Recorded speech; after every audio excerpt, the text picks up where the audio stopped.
이번 결정 또한 계파주의와 당이 결별하는 것이다.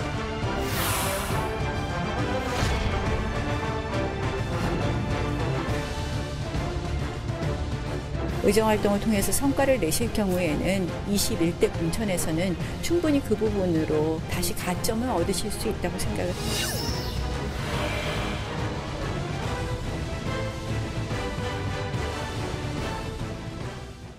월요일입니다. 정치9단 박지원 의원 자리했습니다. 어서 오십시오. 안녕하세요. 21명의 현역 의원들이, 자유한국당 현역 의원들이 당협위원장 자리를 뺏겼습니다. 명단 보셨죠? 예, 봤습니다. 어떻게 보십니까? 우선 정당 사상 저렇게 네. 현역 의원 21명을 공천 때도 아니고 당협위원장에서 제외시키겠다 하는 것은 대사건입니다. 네. 그렇지만은 그 내용을 들여다보면은 또 공천은 할 수 있다 하는 것으로 하는 거 보면은 용두삼이 될 거예요. 용두삼이가 한국당이 될 것이다. 그렇게 하는 거죠 원래. 한국당은 원래 그렇게 합니까? 그렇게 하는 거죠 뭐. 네. 개혁을 어떻게 거기에서 찾아요? 개혁을 사람에서 찾는 것도 중요하지 않습니까? 아니 그러니까 네. 어떻게 한국당에서 찾느냐고요. 네. 박근혜 다시 살려오자는데 그게 말이 되는 얘기예요? 알겠습니다. 인적 쇄신한 명단을 좀 볼까요? 21명에? 네. 나눠져 있군요. 6명은 당협위원장 공모 대상에서 아예 배제된. 네. 다음 볼까요? 15명은 당협위원장 자격이 박탈된 의원들입니다. 네. 한 명씩 저 중에서 의외다 하는 분들, 이런 분들은 억울할 거다 하는 분들, 또는 저 중에 반드시 살아 돌아오겠다 하는 분 떠오르는 사람이 있습니까? 김용태 사무총장 같은 좀 경우는 억울하다. 어떻게 됐든 네. 탈당을 했다 복당을 해가지고 네. 또 의정활동도 굉장히 잘하는 사람이에요. 네.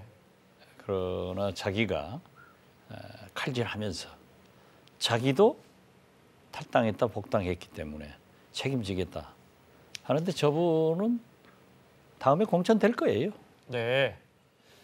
그러니까 김용태 위원장 같은 경우에 조강 사무총장이면서 조강특위 위원장을 했단 말이에요. 그렇죠.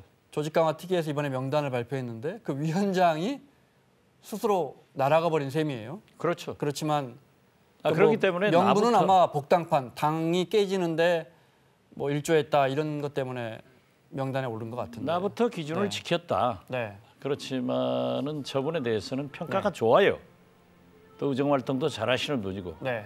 그러니까 제가 볼 때는 저기는 살아오는 개쓸 것이다. 네. 괜히 들어갔다. 네. 최기영환 또 여기 보면 저기 보면은 상당수가 지금 네. 현재 구속돼 있거나 네. 1심에서 유죄 판결을 받았거나 굉장히 문제가 이완영 의원 1심에서 유죄 판결 받았고요. 굉장히 네. 문제가 있는 분들이 많아요. 권성동 의원 기소돼 있고요. 네. 앞에 6명도 다시 보여주실래요? 네. 거기 보면 이우현 의원 같은 경우에는 1심에서 징역형을 받았고요. 최경환 의원도 역시 1심에서 유죄 징역형을 받았고요. 네. 이런 분들이 포함돼 있고, 네. 기준을 좀 보겠습니다. 네. 자유한국당이 밝힌 이런 기준으로 인적 쇄신한다 했다. 그 기준을 보면 2016년 총선 공천 파동 책임, 최순실 사태 국정 실패 책임, 지난 정부에 대한 책임을 묻는다 이런 겁니다.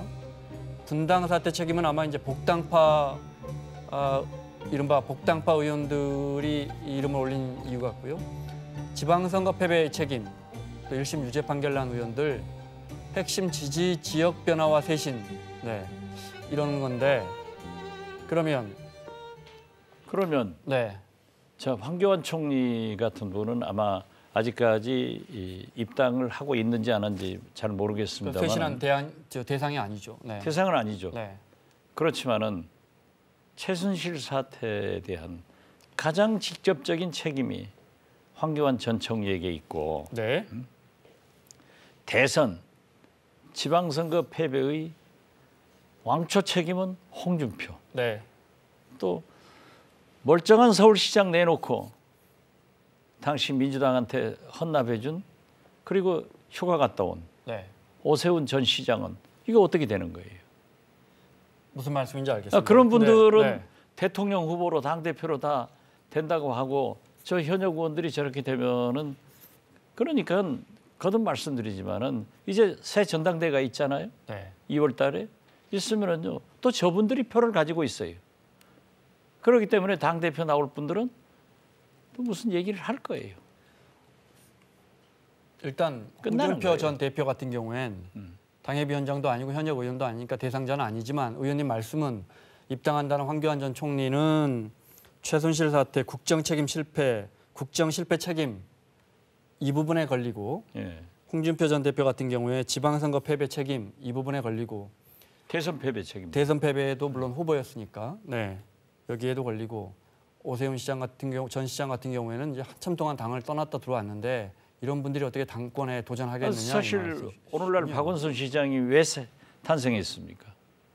오세훈 시장이 무상급식으로 네. 올라갔기 때문에 탄생한 거 아니에요. 네. 그렇다고 하면은 물론 뭐 정치 그 세 명도 당권에 도전할 이 논리대로라면 당권에 도전할 명분이 없다. 그렇죠. 저는 네. 그 국민이 결정하는 거예요.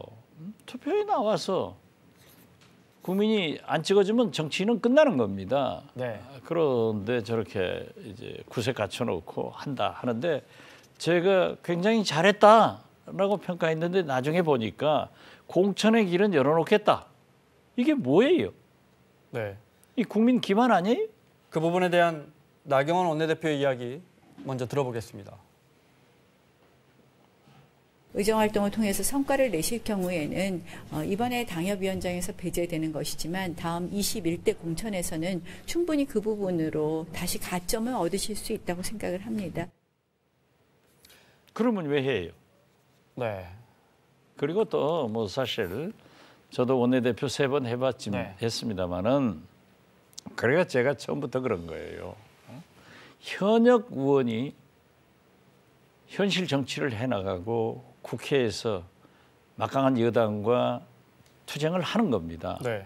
그렇기 때문에 현역 의원 칼질하기가 참 힘든데 나경원 원내대표로서는 현역 의원들을 다 끌고 가야 되기 때문에 저런 말씀을 할 수 있어요. 네. 그렇지만은 공천 주려고 하면서 당협위원장은 또 왜 잘라요? 이게 모순이다 이거죠. 그렇게 그래서, 해가지고 네. 저는 도로 박근혜당 되고 비박들은 어디로 갑니까? 분열을 가는 거지. 여전히 홍문종 저기 명단에 포함되는 홍문종 의원이 뭐 친박계를 대표하는 의원 중에 한 분이시죠. 네. 내일 입장 발표를 한다는데 여전히 이른바 친박당 TK를 중심으로 한 유효하다고 보십니까? 저는 만약에 네. 내년 2월 당권이 친박으로 가느냐 네. 비박으로 가느냐에 따라서 한국당은 도로 박근혜당이 되면은 비박 계열은 명분을 가지고 시대 정신을 가지고 새 당을 창당할 수 있기 때문에 이미 한국당은 한 지붕 두 가족이다. 그렇게 봅니다. 아니 단적으로 만약에 홍준표 전 대표가 당권을 잡으면 친박당 만들어집니까? 모르겠죠.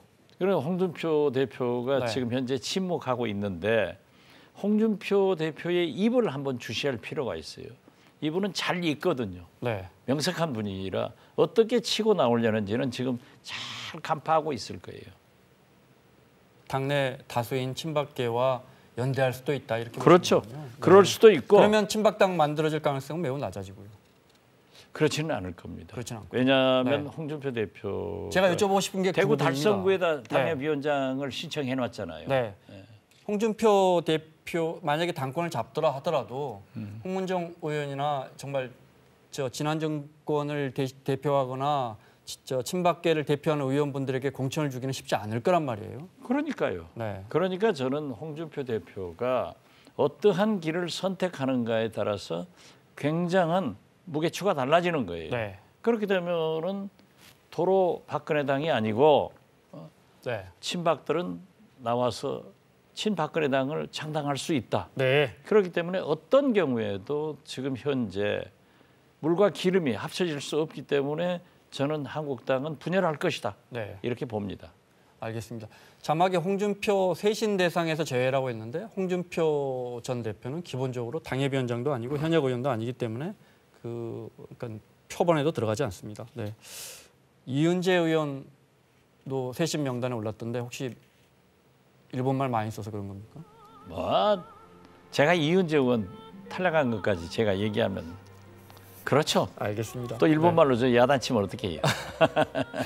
그런데 보십시오. 네. 내일 뭐 이재학 의원? 네. 그러면 그분은 탈당했다가 네. 복당 안 하고 있다. 다 끝나고 나면 복당하면은 괜찮은 거예요? 다 그렇게 이율 배반이 되는 거예요. 네. 하지만 그럴 때 늘 나오는 말이 있잖아요. 정치는 생물이라. 그렇죠. 네. 그리고 제가 자꾸 말씀드리잖아요. 네. 항상 모든 정당은 늦게 가는 사람이 잡아요. 네. 일찍 가서 지금 복당파들 일찍 가가지고 뭐가 됐어요. 그래요. 알겠습니다. 자, 선거구제 개편. 네. 가치를 쫙 올려가지고 지금 늦게 가니까 뭐 아무렇지. 마치 개선 장군 들어가도 들어가는 거지. 알겠습니다. 이은재 의원 질문은 하지 않는 걸로. 또 1월을 제가 써서 답하지 않는 걸로. 네, 답하지 않는 걸로. 네. 알겠습니다. 가까스로 여야가 지난 주말에 선거구제 개편 합의안을 내놨습니다. 어떻게 보면 초안 성격인데요.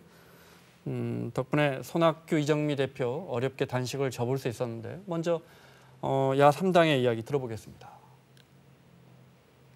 구태 정치, 낡은 정치의 근원, 바로 승자독식 양당제의 악순환을 이제는 우리 정치사에서 끝장내야 한다는 절박한 마음, 그 하나 때문이었습니다.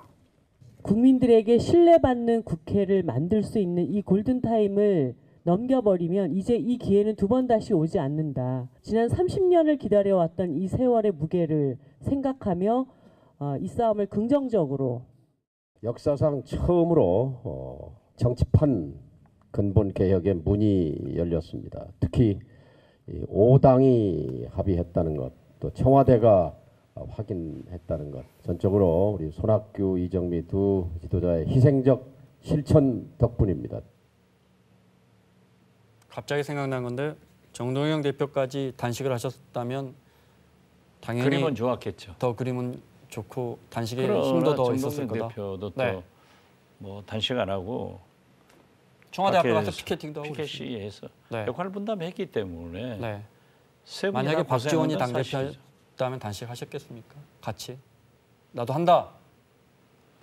제 얘기를 하면은 우리 당에 손해되니까 말씀 안 하겠습니다. 안 넘어가시네요. 네. 손학규는 죽어야 한다. 그 말씀이 이제 저걸 통해서 손학규 대표가 살아날 것이다 이렇게 들렸는데 그렇죠. 실제 많은 언론이 손학규 대표가 상당한 역할을 해냈다, 존재감을 부각시켰다 이렇게 보는 것 같아요. 어떻게 보십니까? 존재감 확인은 했고 네.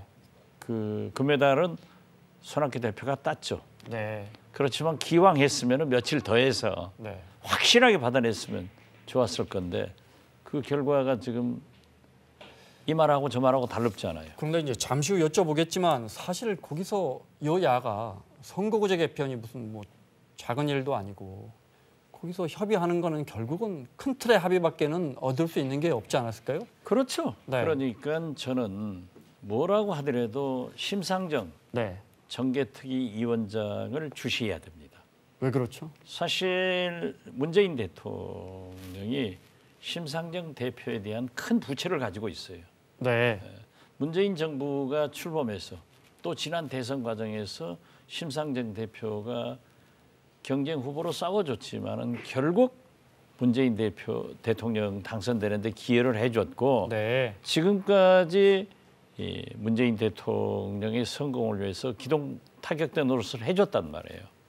그러기 때문에 저는 문재인 대통령이 심상정, 노회찬, 정의당에 대한 부채가 가지고 있다고 생각합니다. 네. 그럼 정의당은 절대 필요한 게 연동형 비례대표이고 실제로 연동형 비례대표가 되면은 저는 솔직히 말씀드려서 바른미래당이나 우리 민주평화당이 득볼 일은 없을 거예요. 그렇지만 가장 큰 혜택을 보겠죠. 우리가 정치 발전을 위해서 네. 그 거대 양당제의 폐해를 위해서 다당제가 필요하고 협치가 필요한 이런 역사적 사명이 지금 현재 연동형 비례대표제에 있기 때문에 우리도 찬성하는 거예요. 네. 그리고 정의당은 상당한 명분도 가지고 있지만은 득을 실리도 챙길 것이다. 엄청나게 네. 챙길 거예요. 그런데 그렇기 중요한 때문에 거는 저는 심상정 정치개혁특위 이 원장이 앞으로 정치개혁특위에서 잘 이끌어가지고 성공시킬 것이다. 네. 그렇게 해서 저는 그 심상정 대표를 굉장히 주시하고 있습니다. 거기에 문재인 대통령이나 민주당의 부채의식이 작동하게끔 해야 한다 이 말씀. 그렇죠. 네. 네. 알겠습니다. 그걸 또 엮어낼 수 있는 능력을 네. 가진 분이 심상정 정개특위 대표예요. 뭐 현재 위원장을 맡았으니까요. 그렇죠. 예. 네, 무슨 말씀인지 알겠습니다. 자, 두 대표가 단식을 접기까지 지난 주말이죠. 네, 숨가쁘게 돌아갔는데 영상으로 구성했습니다. 지난 금요일 이른 아침부터 문희상 국회의장이 움직였는데요. 먼저 청와대에 대통령 면담을 요청했고요. 결국 이날 오전, 오후 두 차례에 걸쳐서 여야 5당 원내대표와 문 의장이 만났지만 여기서는 뭐 평행선을 달렸고요. 오후 5시 반부터 문 대통령과 비공개 회동했습니다. 이 자리에서 문 대통령의 선거구제 개혁에 대한 의지를 확인했고요. 문 의장이. 그러자 이제 문 의장이 다시 국회를 찾아서 손학규, 이정미 대표를 설득했고 나경원 대표도 따로 만나서 또 설득을 했고요. 이 시간에 김관영 바른미래당 원내대표는 나경원 원내대표를 설득해서 밤 10시 넘어까지 만났다는 거예요. 그래서 최종안을 조율했고 그리고 이제 다음 토요일 날 낮 12시쯤에 임종석 실장이 국회 찾아서 단식 중인 야당 대표들을 만났고요. 합의를 도출해낸다면 그것을 지지할 의사를 가지고 있다는 점을 잘 전달드리고 그리고 1시간쯤 뒤에 여야 5당 원내대표가 기자회견을 통해 합의문을 발표했고 어렵게 이제 두 당 대표가 단식을 멈출 수 있었습니다. 문희상 의장과 김관영 원내대표가 그야말로 협상력을 발휘했어요. 잘했죠. 네. 두 분 다 명석하신 분이고 동분서주에서. 네. 이번에 제가 지난 주말에 나온 중앙일보 유인태 사무총장의 인터뷰 기사를 보면은 네. 굉장히 좋은 말을 했더라고요. 그래서 사실 이러한 정국을 풀어내는 데는 저 문희상 의장이 보통 꾀돌이가 아닙니다. 여기에 유인태 사무총장의 역할이 굉장히 있었을 것이다.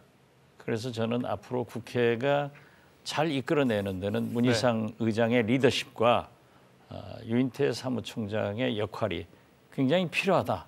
이런 말씀. 유인태 사무총장이 뭐 친문계의 맏형격이니까 국회의장과 이렇게 해서 대통령과 연결선이 돼서 상당히 역할을 한다. 그렇죠. 그리고 네. 유인태 사무총장은 본래 쓴소리를 잘하거든요. 네. 그 인터뷰 내용도 보면은 참 문재인 대통령에게 할 수 없는 얘기도 했더라고요. 그래요. 네. 은유로 딱 돌려서 네.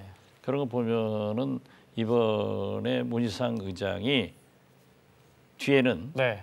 유인태 사무총장이 사무총장이 있을 거다. 합작해서 네. 잘 만들어냈다. 저는 그렇게 평가합니다. 알겠습니다.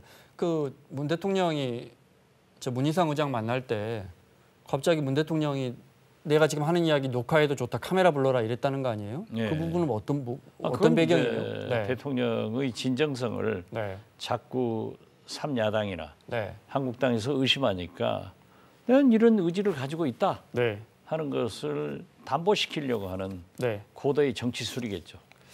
알겠습니다. 자, 그런다고 대통령하고 네. 말씀하시는 것을 전부 녹화해서 공개하는 것도 또 그렇잖아요. 그럼요. 네. 뭐 정치적인 합의가 어떤 건 공개될 필요가 있고 어떤 건 또 알겠습니다. 이렇게 나온 합의안 잠깐 보겠습니다. 어떤 게 합의됐는지 보겠습니다. 물론 큰 틀에서 합의인데요. 연동형 비례대표제 도입을 위한 구체적 방안 검토하겠다 해서 지역구별 의원 정수를 10% 이내 확대, 지금 300명이니까 한 30명 정도 확대할 수 있다는 겁니다. 네. 중요한 건 저 마지막 끝에서 두 번째 줄 내년 1월 임시국회에서 이걸 합의 처리하자 이렇게 이제 딱 시한을 박았습니다. 박았는데 벌써 자유한국당에서는 그건 아니다라는 이야기가 나옵니다. 그 부분 들어보겠습니다. 네. 저희는 연동형 비례대표제 도입에 대해서도 의원 정수 확대에 대해서도 동의한 적이 없고 이 부분에 대해서 열린 자세로 검토한 것에 불과하다는 부분을 다시 한번 말씀드립니다. 연동형 비례대표제는 의원 내각제와 조응이 되는 조화가 되는 제도입니다. 문재인 대통령께서는 원포인트 개헌을 한다면 의원 내각제를 받아들일 것인지 내각제적 요소를 도입할 것인지 것인지에 대해서 명백히 표시해 주셔야 될 것입니다. 자, 언론이 연동형 비례대표제에 대해서 5당이 합의했다고 하는데 연동형 비례대표제에 대해서 자유한국당이 합의한 게 아니고 연동형 비례대표제를 검토하는 거에 대해서 합의했다는 거예요? 그것도 열린 자세로. 네, 열린 자세로. 그럼 닫힌 자세로 하지 뭐. 왜 합의는 해줍니까? 저렇게 말장난하면 안 되죠. 제1야당의 원내대표가 책임 있는 말씀을 해야 되고 네. 국민들이 지금 다 그것을 원하고 있지 않습니까? 그리고 네. 지금 현재 의원 정수에 대해서는 국민은 반대합니다.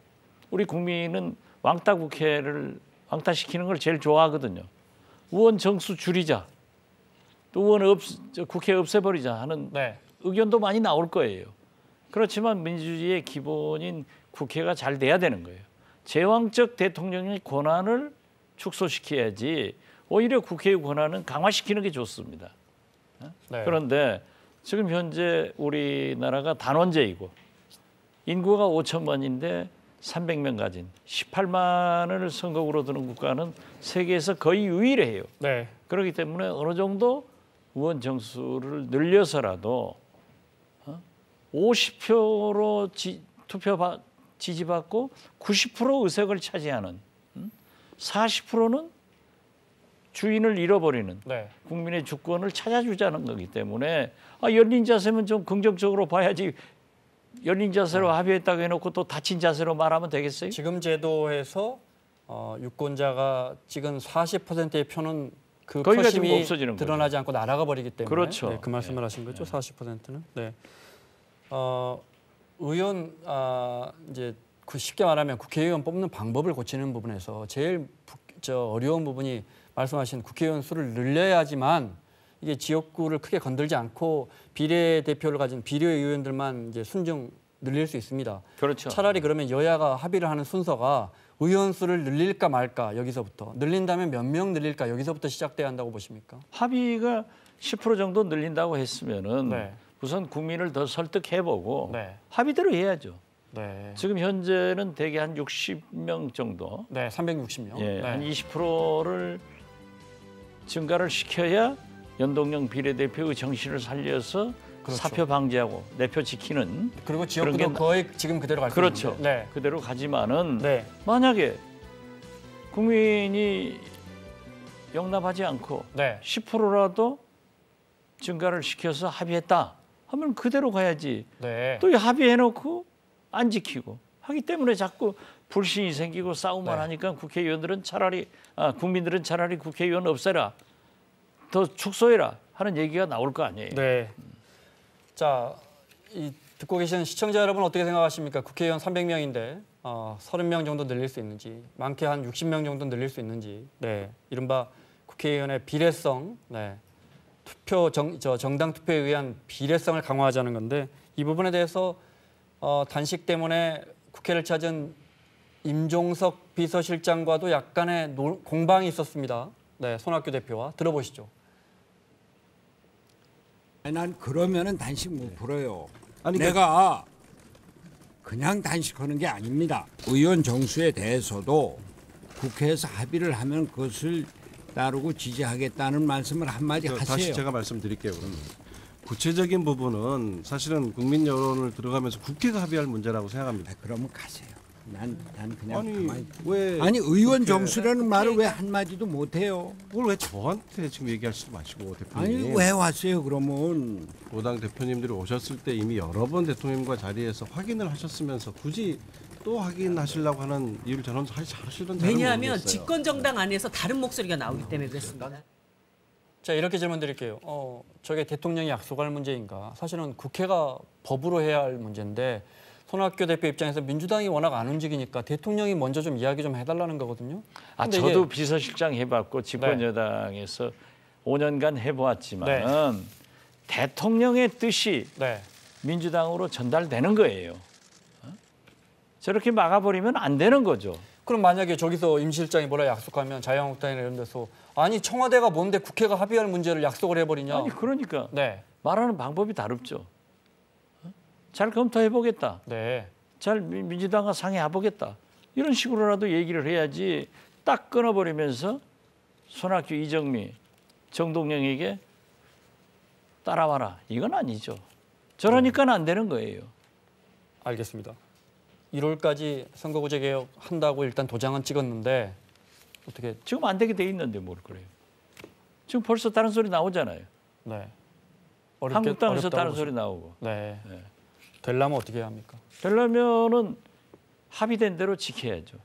저는 60명이 지금 어렵다고 하면은 네. 합의한 10% 범위 내에서 조정해서 나가야 된다. 네. 이렇게 생각합니다. 알겠습니다. 그걸 합의를 해놓고 안 지키기 때문에 국민들은 당신들은 역시 국회는 안 된다 하는 거예요. 네. 합의된 건 지켜야 한다. 그렇죠. 네. 그렇지만 나경원 원내대표는 또 그게 합의한 게 아니라고 그러니까요. 그러니까 열린 마음으로 했다고 그러는데 지금 다친 마음 되잖아요. 박지원 의원과 함께했습니다. 고맙습니다. 예, 감사합니다.